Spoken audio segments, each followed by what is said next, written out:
ایک عورت بکریاں چرایا کرتی تھی اور ایک راہب کی خانقاہ تلے رات گزارا کرتی تھی۔ اس کے 4 بھائی تھے۔ ایک دن شیطان نے راہب کو گدگدایا، وہ اس سے زنا کر بیٹھا، اسے حمل رہ گیا۔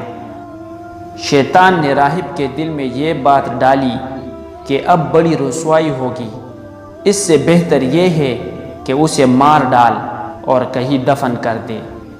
تیرے تقدس کو دیکھتے ہوئے تیری طرف تو کسی کا خیال بھی نہ جائے گا، اور اگر بالفرض پھر بھی کچھ پوچھ گچھ ہو تو جھوٹ موٹ کہہ دینا، بھلا کون ہے جو تیری بات کو غلط جانے۔ اس کی سمجھ میں بھی یہ بات آ گئی۔ ایک روز رات کے وقت موقع پر اس عورت کو جان سے مار ڈالا اور کسی اجڑی جگہ زمین میں دبا آیا۔ اب شیطان اس کے 4 بھائیوں کے پاس پہنچا اور ہر ایک کے خواب میں اسے سارا واقعہ کہہ سنایا اور اس کے دفن کی جگہ بھی بتا دی۔ صبح جب یہ جاگے تو ایک نے کہا کہ آج کی رات تو میں نے ایک عجیب خواب دیکھا ہے، ہمت نہیں پڑتی کہ آپ سے بیان کروں۔ دوسرے نے کہا نہیں کہو تو صحیح۔ چنانچہ اس نے اپنا پورا خواب بیان کیا کہ اس طرح فلاں عابد نے اس کی بہن سے بدکاری کی، پھر جب حمل ٹھہر گیا تو اسے قتل کر دیا، اور فلاں جگہ اس کی لاش دبا آیا۔ ان تینوں میں سے ہر ایک نے کہا مجھے بھی یہی خواب آیا ہے۔ اب تو انہیں یقین ہو گیا کہ سچا خواب ہے۔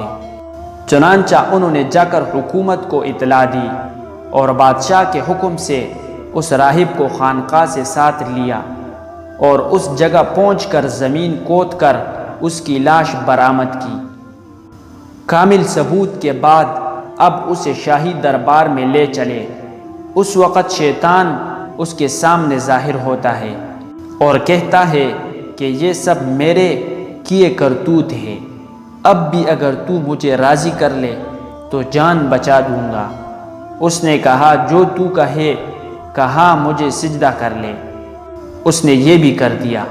پس پورا بے ایمان بنا کر شیطان کہتا ہے میں تجھ سے بری ہوں، میں تو اللہ تعالیٰ سے جو تمام جہانوں کا رب ہے ڈرتا ہوں۔